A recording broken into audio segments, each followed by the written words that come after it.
Mais parfois ça me fait très mal quand je vois certains compatriotes penser que les changements ou encore les bons changements ne va que commencer qu'au sommet de l'État. Ça c'est vrai. Les bons changements commencent à partir de la tête. Mais il faut se rassurer, est-ce que moi qui demande les changements, j'ai déjà changé? Et les changements personnels, les changements est d'abord personnel avant d'être collectif. Et pour se rassurer qu'on est vraiment un acteur du changement, moi je pense qu'il y a deux choses ou trois peut-être. La première chose, c'est le respect du temps. La deuxième chose, c'est le respect de sa parole. Parce qu'il y a ceux pour qui la signature vaut plus que la parole. Pourtant, la parole vaut 1000 fois que la signature.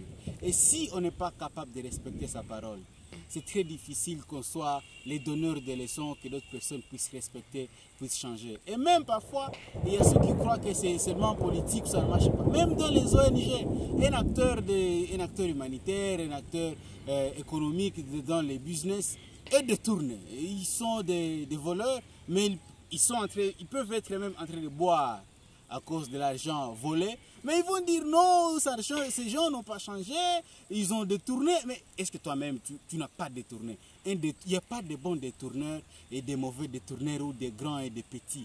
Ça peut être un autre débat. Mais peut-être pour toi, l'impact des 100 francs, c'est 100 $, prenons par exemple. Pour lui qui est au sommet de l'État, c'est 1 million de dollars. Quand il détourne 1 million, c'est par exemple la même valeur pour toi qui a détourné 10 $ ou 100 $. Mais aussi longtemps que toi, tu n'as pas changé, que nous n'avons pas changé, c'est impossible de demander à ce que les autres changent.